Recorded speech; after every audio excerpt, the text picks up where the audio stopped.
북한이 어제 김정은이 참관한 가운데 대륙간 탄도미사일 화성 15형을 발사하는 영상을 공개했죠.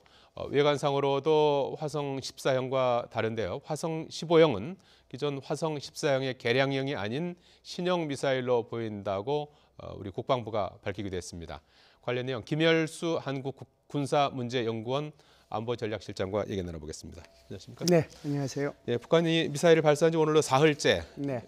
어제 이제 영상도 공개되고 하면서 계속해서 화성 15형에 대한 분석들을 세계 각국이 내놓고 있고요. 우리 이제 국방부에서도 이제 계속 그 진전된 평가를 내놓고 있는데 지금까지 나온 것을 종합하면 어떻게 평가할 수가 있겠습니까? 예, 화성 14형하고 화성 15형은 크게 보면 한 5가지 차원에서 차이가 많이 나거든요. 예. 우선 일단 추진체부터 한번 가보죠. 예. 일단 추진체가 화성 14형은 백두산 엔진 하나로 쓰고 옆에다가 이제 보조 엔진을 달아서 올려 보냈는데 예. 이번 화성 15형은 일단 추진체가 소위 말하는 백두산 엔진 2개가 이번에 추진이 됐다고 하는 차원에서 크게 다르고요. 예. 두 번째는 이제 2단 추진체인데요. 예. 우리가 그 그림을 보면 2단 추진체가 1단 추진체 올라가다가 급격히 이렇게 줄어들거든요. 윗부분을 말씀하시는 그렇죠. 거죠? 그렇죠. 2단 추진체. 그런데 이번에 보면 1단 추진체하고 2단 추진체하고 구분이 안 갈 정도로 이렇게 통으로 돼 있거든요. 그만큼 끄트머리가 이제 탄두부가 아니요. 탄두 부분이 아니고 2단 추진체 2단 부분이죠. 추진체만요. 예, 예. 거기에 이제 새로운 엔진이 더 들어갔다는 것을 의미하는 거고요. 예. 세 번째가 바로 탄두 부분인데 예. 지난번 이제 화성 14형은 탄두 부분이 뾰족하잖아요. 예. 이번에는 이제 뭉퉁하거든요. 그래서 이제 그게 이제 크게 차이가 난다라고 보는 거고 네 번째는 길이하고 폭의 차이인데요. 예.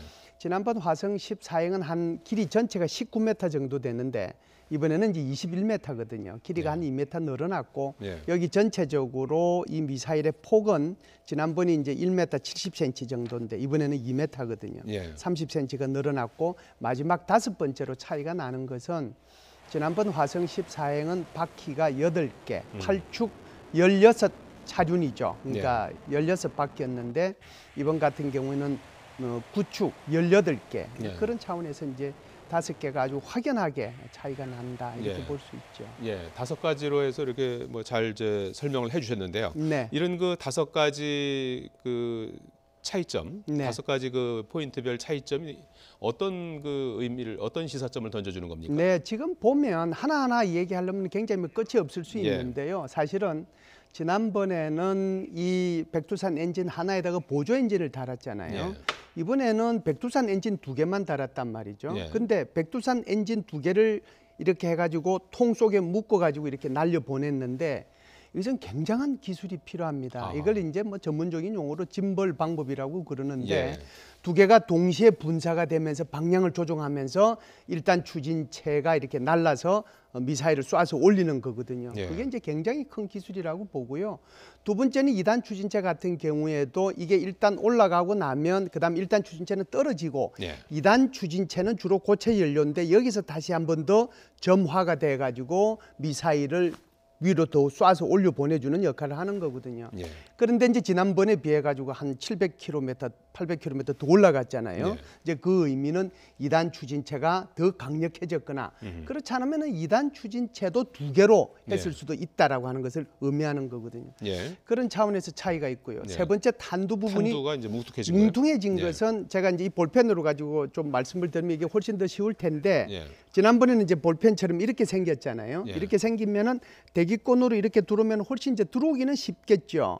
들어오기는 쉬울 텐데 굉장한 그 속도가 빨라지고 그 속도가 빨라지면 진동이 생기게 되고 진동이 생기면은 방향이 달리 갈 수가 있어요. 그런데 이게 끝이 좀 뭉퉁해지면은 오히려 이제 그런 부분들이 완화될 수 있다는 그런 장점들이 우선 있다는 거고요. 통제를 더 용이하게 할 수 있다 이런 말씀이신가요? 네. 그리고 이제 두 번째는 아무래도 끝이 뾰족하면 탄도 하나밖에 못 실잖아요.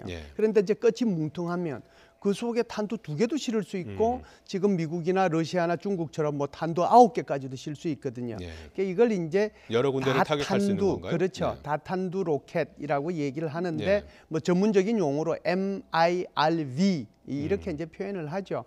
지금은 이제 그 정도 북한이 갔다고 보지는 않지만 향후에는 그렇게 갈 수 있다는 것을 보여준 뭐 그런 차원이고요.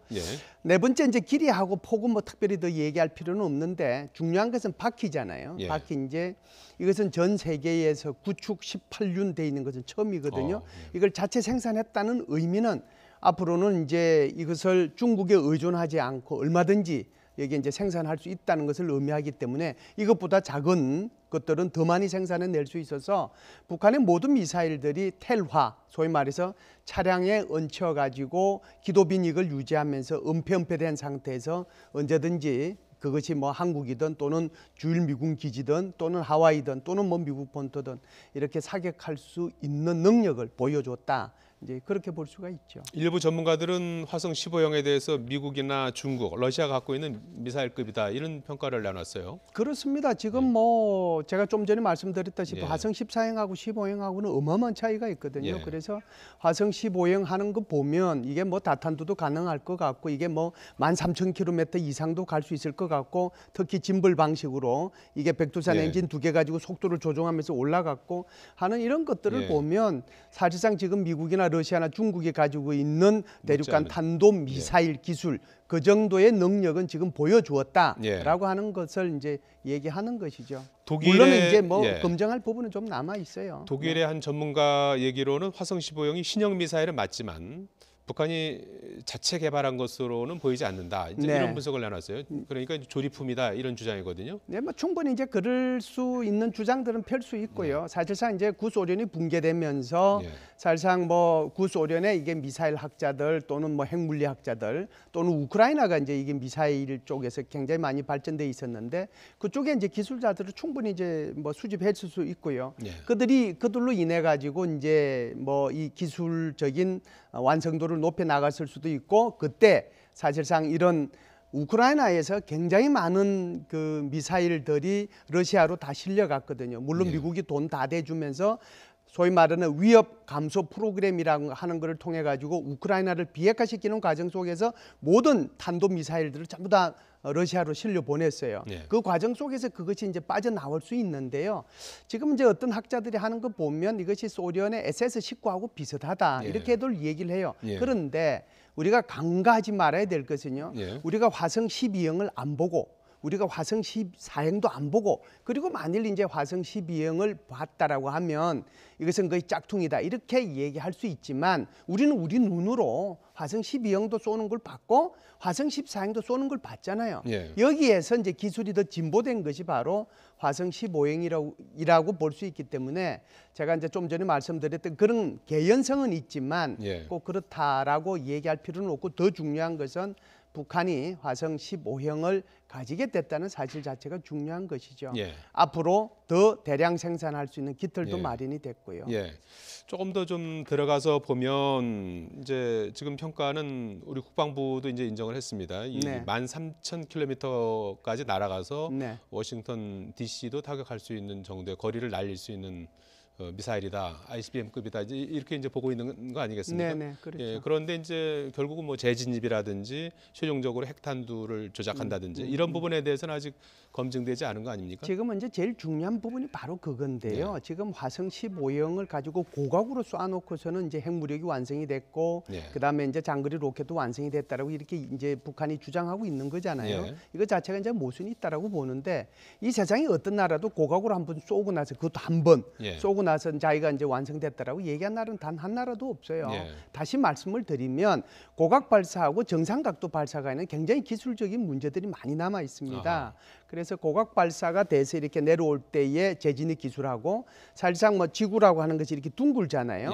그리고 정상 각도라면 이렇게 날아가서 비스듬하게 이렇게 들어가잖아요.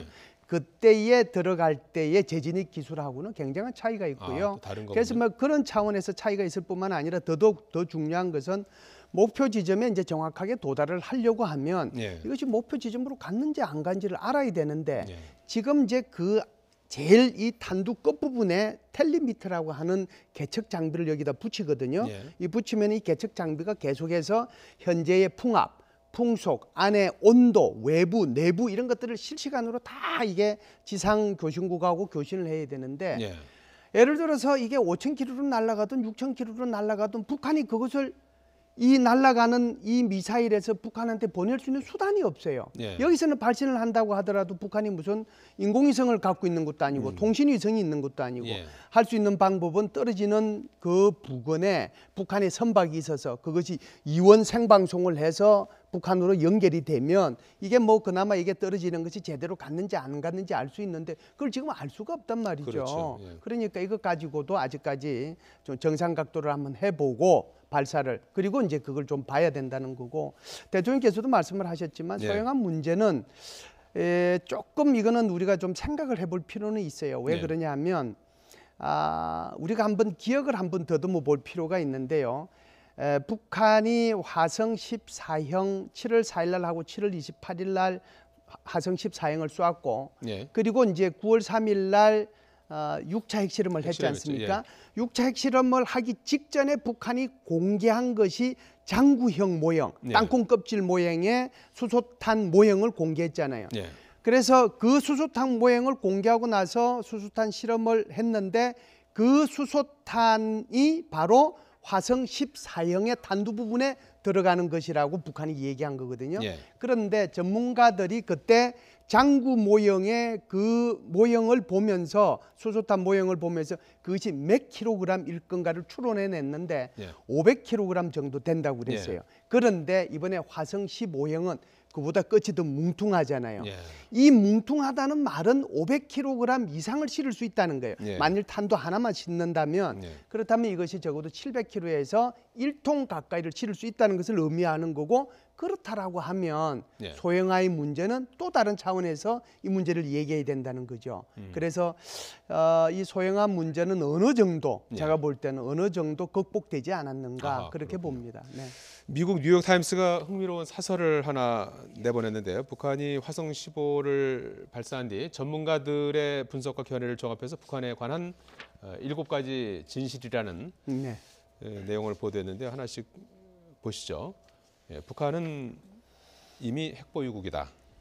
어떻게 보십니까? 네, 이 부분에 대해서는 예. 뭐 일정 부분 동의합니다. 우리가 북한이 사실상 1차부터 6차까지 핵실험을 했잖아요. 예.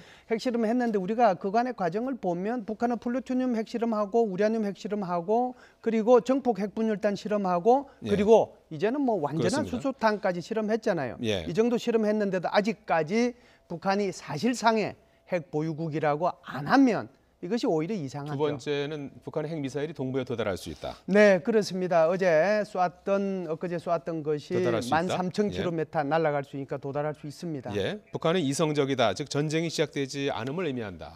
예, 이 부분은 굉장히 그 김정은을 높이 평가한 그 평가라고 저는 생각을 해요. 그러니까 예. 김정은이가 트럼프 대통령이 얘기하는 것처럼 미치광이가 아니고, 예. 미치광이가 아니고 굉장히 이성적이기 때문에 오히려 전쟁을 하게 되면 자기 스스로 죽기 때문에 안 할 것이다라고 하는 그런 차원에서 김정은의 성품 자체를 이성적으로 판단을 한 거죠. 이거는 예. 판단의 문제라고 봐요. 예, 중국이 북한 문제를 풀 수 없을지도 모른다. 예, 지금까지 노력을 했는데 예. 뭐 그 노력 자체가 우리가 예. 원하는 만큼 안 왔다. 그래서 앞으로도 이 중국이 북한에 대해서 원유를 영구히 북한이 붕괴될 때까지 영구히 잠그는 일은 없을 거기 때문에 예. 그래서 아마 이 문제는 좀 풀기 힘들 거다 이런 예, 내용이죠. 그리고 네. 북한은 극도의 경제 제재도 견딜 수 있다. 예, 이 네. 부분에 대해서는요. 북한은 이미 고난의 행군을 1990년대 중반에 거치면서 황장엽 선생님 견딜 수 말씀으로는 있다. 200만 명 정도까지 죽어도 그 체제의 흔들림이 없이 왔잖아요. 그렇기 때문에 지금 보면 북한의 GDP 중에서 수출입이 차지하는 것은 10%, 10% 정도 돼요. 그래서 이 정도 가지고는 북한이 뭐 괜찮지 않겠느냐라고 얘기를 하는데 저는 이 부분에 대해서는 좀 문제는 있다라고 봐요. 예.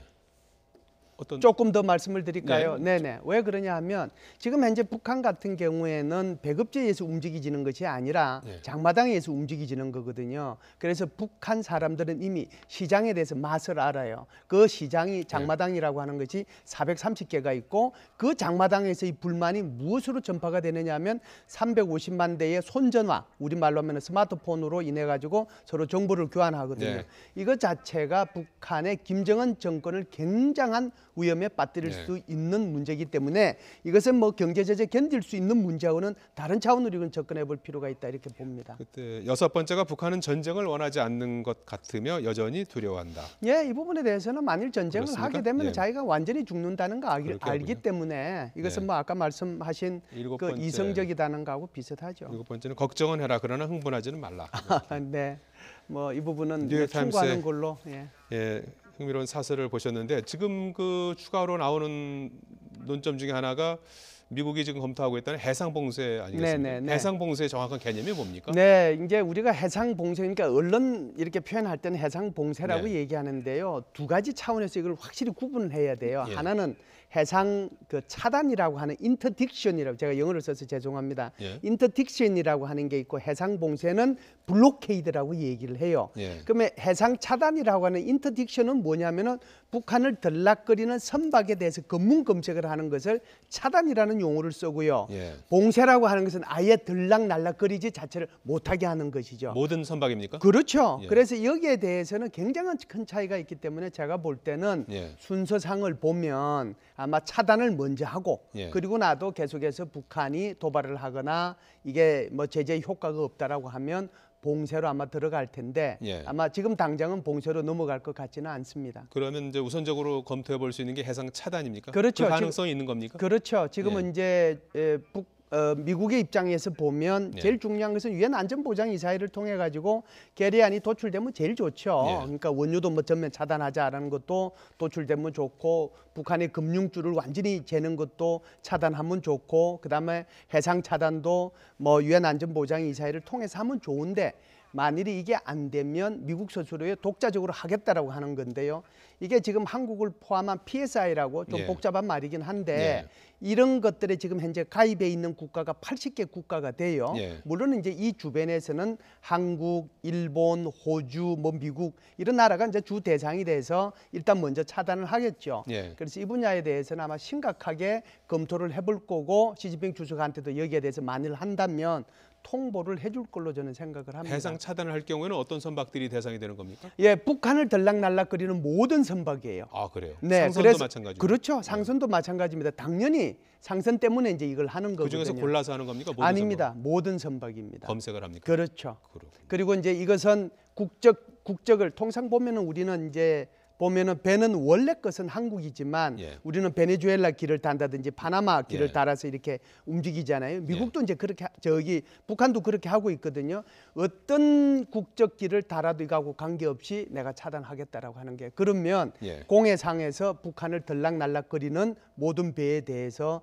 일단 검문 검색을 먼저 하고 예. 검문 검색 과정에서 아무 문제가 없으면 통과시켜주고 검문 검색 과정에서 예를 들어서 뭐 WMD와 관련되거나 또는 무기와 관련된 게 나오면 여기에 대해서 그런 압수를 상황에서 하거나 북한은 어떤 자세로 나올까요? 예를 들면 이제 이런 것들에 대해서 북한 스스로도 고민을 하게 될 겁니다. 네. 하게 될 텐데 이런 상황이 생기면 여기에다가 무장 요원을 성선을 시켜야 되나 말아야 되나 고민을 하게 될 거고요. 예. 무장 요원이 성선할 경우에 절대로 내가 검문 검색에 응하지 않는다라고 하면 함정하고 북한의 상선에 있는 무장 요원들하고 교전이 벌어질 수 있겠죠. 이 교전이 작게 시작되지만 전쟁으로 갈 수도 있는 겁니다. 예.